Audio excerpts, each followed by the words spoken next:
తెలంగాణ ఉద్యమంలో కూడా గద్దరన్న యొక్క పాత్ర చాలా గొప్పది.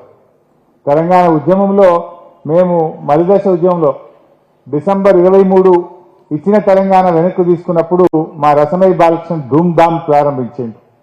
ఆ ధూమ్ధామ్లో గద్దరన్న పాట పొడుస్తున్న పొద్దు మీద అనే పాట వస్తుంటే రోమాలు నిక్కబొచ్చేటి. అసలు మొత్తం అక్కడ ఉన్న వాళ్ళందరూ ఉర్రూ తొలగిపోయేవాళ్ళు. నాతో వాడుతుంది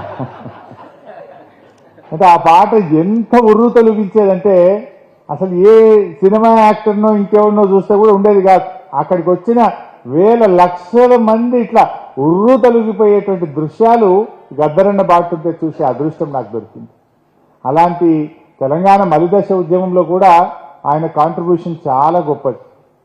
అప్పుడు 2008లో మేమందరం తెలంగాణ కోసం కేసీఆర్ గారు నిర్ణయం తీసుకుంటే రాజీనామా చేసినాం. మేమందరం రాజీనామా చేసినప్పుడు 16 మంది దాదాపు రాజీనామా చేసినాం.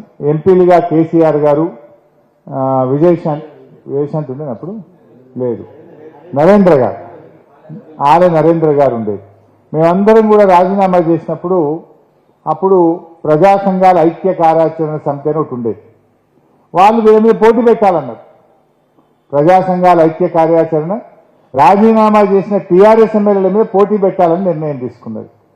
ఆ రోజు మన సిద్దిపేటలోని మల్టీపర్పస్ హై స్కూల్ గ్రౌండ్లో ఒక సభ జరిగితే ఆ సభకు 2008వ సంవత్సరంలో వచ్చిన గద్దరన్న వాళ్ళు తెలంగాణ కోసం త్యాగం చేసిండ్రు, వాళ్ళ మీద పోటీ పెట్టొద్దు అని చెప్పి స్పష్టంగా చెప్పింది.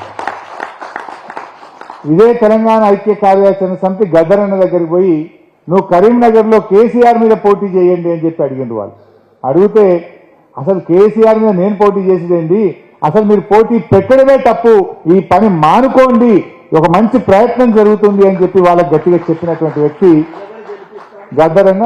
అవసరమైతే నేను నిలబడి ప్రచారం చేసి గెలిపిస్తే వాళ్ళు త్యాగం చేసిండ్రు అని చెప్పి చెప్పిండు. ఇన్ఫాక్ట్ ఆ టైంలో మా మిత్రులు కీర్తిశేషులు సోల్పేట రామలింగారెడ్డి గారు అప్పుడు 3000 ఓట్లతో ఓడిపోయింది.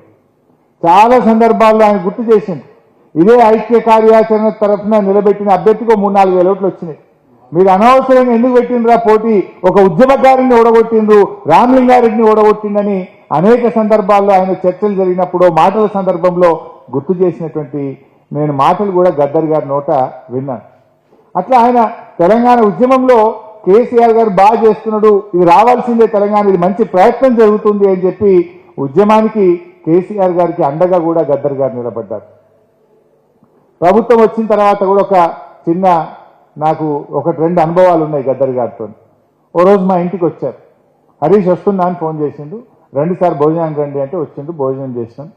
ఇగో మా తూప్రాన్లా నీళ్లు లేవు, నువ్వు ఇప్పుడు ఇరిగేషన్ మంత్రి అయినావు, తెలంగాణ వచ్చింది, మరి మా తూప్రాన్లో మాటిక చెరువే కదా, మాటిక చెరువుకు లిఫ్ట్ పెట్టాలి, అల్లివాక్యాలి, ఆ అల్లివాళ్ళలో నీళ్లు మస్తున్నాయి, ఆ అల్లివాక్య లిఫ్ట్ పెట్టి మా తూప్రాన్ మాటిక చెరువుకు నీళ్లు తేవాలి అన్నాడు. అదెంత మాట అని చెప్పి వారు చెప్పిన 15-20 రోజుల లోపల శాంక్షన్ చేసి మళ్ళీ గద్దరన్న ఇంటికి మనిషినిచ్చి ఆ శాంక్షన్ ఆర్డర్ పంపించినాం. 8-9 నెలల్లోనే ఆ లిఫ్ట్ ఇరిగేషన్ పనులు పూర్తి చేసి గద్దరన్న చేతుల మీదుగా దాన్ని ప్రారంభోత్సవం చేసే అదృష్టం అవకాశం కూడా నాకు ఆ రోజుల్లో దొరికింది. ఇంకొక మంచి జ్ఞాపకం, ఓసారి కేసీఆర్ గారికి గద్దరన్న ఒక ఉత్తరం రాసింది.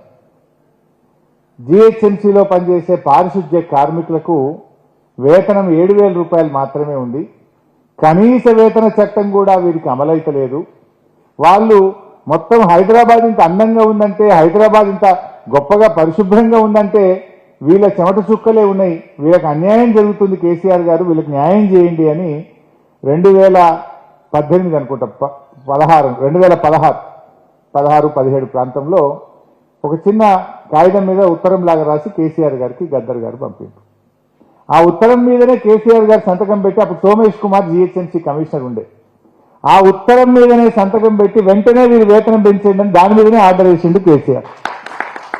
బహుశా 7,000 నుంచి ఇప్పుడు 16,000, 18,000, 20,000 దాకా ఆ వేతనాలు పెరిగినాయంటే ఆ జిహెచ్ఎంసీ పారిశుద్ధ్య కార్మికుల వేతనాల పెంపు వెనుక కూడా గద్దరన్న కృషి, గద్దరన్న మాట అంటే కేసీఆర్ గారికి అంత గౌరవం. ఇలాంటి అనుభవాలు కూడా నేను దగ్గరగా చూసేటువంటి అదృష్టం అవకాశం కూడా ఆ రోజుల్లో నాకు దొరికింది.